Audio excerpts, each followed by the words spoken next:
Guys, this video is brought to you by our friends at Skillshare. Skillshare is an online learning community with thousands of inspiring classes for anyone who wants to learn new skills. Right now, Skillshare is offering my audience the opportunity to explore the entire class library completely free for 1 month. Everyone has a different goal in mind when joining Skillshare. What's yours? I just finished my first class. How to organize your workflow to maximize productivity. It was written by Ali Abdaal, and each lesson was short, it was engaging, and it was loaded with helpful information. That's really why I went, and I gotta tell you, I loved it. Is there a specific skill you're trying to learn? Skillshare is the perfect place to start. Skillshare is ad-free, and new premium classes launch every week, so there's always something new that you can go and discover. The first 1,000 people to click the link below are going to get a free month of Skillshare. There's no catch and there's no risk. So give it a try right now. Jordan Levitt has done a lot with me, and he's only had 72 hours to do it. I mean, I found out 3 days ago what a Jordan Levitt was. And I must tell you, I am very interested. I haven't even seen him fight yet. So this is the Monkey King. I made a piece. He was going to leave Paddy unconscious, and then he was going to twerk on him, which was going to cause a riot. And it was just this fun and interesting moment. And I don't know a single opponent of Paddy the Baddy. And I've watched his 2 fights in the UFC, and I'm not looking to be condescending, but it was a one-man show. Speaking from the marketing standpoint, I'm sure they were very tough and nice guys, but they never did their end of it. They didn't have big enough names to captivate the media. They didn't get interviews. They didn't do interviews. They didn't understand social media. It was one of these things where it was just Paddy, and he was still doing really great business. So I bring in Jordan Levitt, which I don't think was meant to be anything different as an opponent than what I just described for Paddy's previous opponents. I think it was just supposed to be a guy so we can advertise Paddy, fight him at home, and get a whole bunch of interest, I think. But that's not what's happening. Jordan has made this extremely interesting, and he's got a very interesting demeanor. So I read an interview from him. I come and read it to you guys. It was the whole twerk business. Thought it was funny, and we move on with our life. Well, he then pops on Ariel's show yesterday. He's a very charismatic person. He's very likable. Like, he redid the whole, I'm going to cause a riot in London when I leave this guy unconscious and twerk on him. He did that whole routine again in a very pleasant way. Right? You gotta have like a certain charm and charisma that when I read the words, I assumed the effect. But when I watched it, he's a very different guy. So I go look, he's 10-1. He's 10-1 and he's grappling heavy. As a matter of fact, all of his wins have come by submission. That's a hard night out. You don't know anything else about a guy. You get 10 wins at 155 pounds. Spanning over into the Ultimate Fighting Championship, you're good. Like, that's a super hard weight class. You get 10 wins opposite only 1 loss. You're at a 90% victory rate, not to mention you're grappling heavy. I think that's a harder matchup. That's an opinion, but I think that's a harder matchup. I think Paddy's very good on the feet, but when he gets to the ground, I think he's been a step ahead.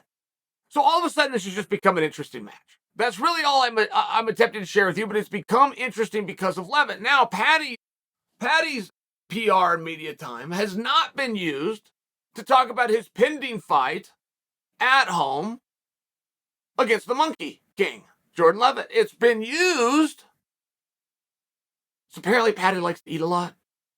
There was something here that I remember, though. After Paddy's last fight, he had some level of media follow him around and document everything he ate for the next 5 days. And it was insane. And he tipped the scales at 200 pounds. He fought at 155, tips the scales at 200 pounds. So then all of a sudden he gets this reputation that Paddy's not disciplined, Paddy's not focused, Paddy, yo-yo with the weight in the body. And that's a show that he doesn't have what it takes. I'm not really sure where all of those narratives came from.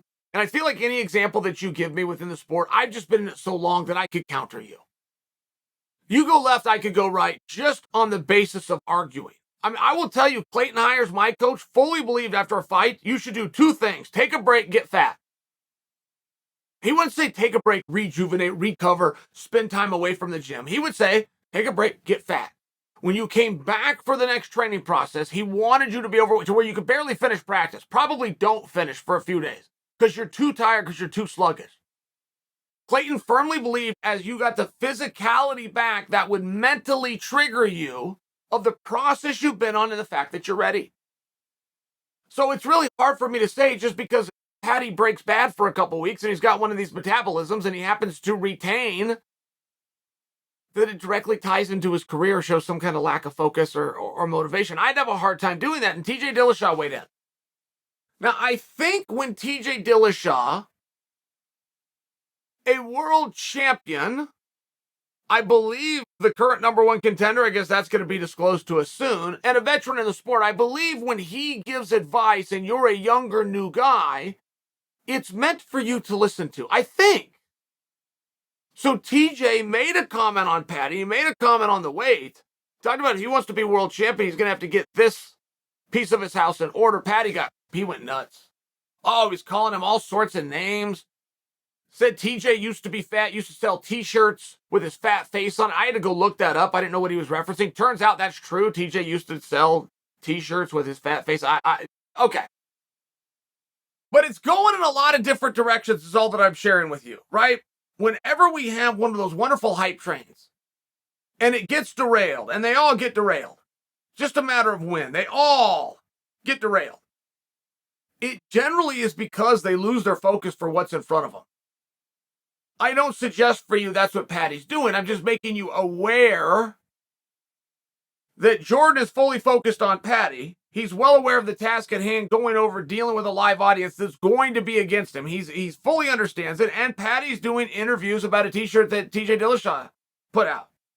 I mean, it's one of those things, if he loses interest, if he doesn't stay laser focused, all the young guys that get on a big roll and they see their name in lights, it all goes the same way, eventually. I don't predict for you this is where Paddy's headed in the short term. I'm just bringing it to your attention. Just bringing it to your attention that it is interesting. One half of the fight is focused on the opponent, according to the media rounds he's doing. The other half, talking about an insult that he was given through a media outlet from a guy 2 weight classes down. All right, doesn't matter. You decide. You decide. Let's keep an eye on it.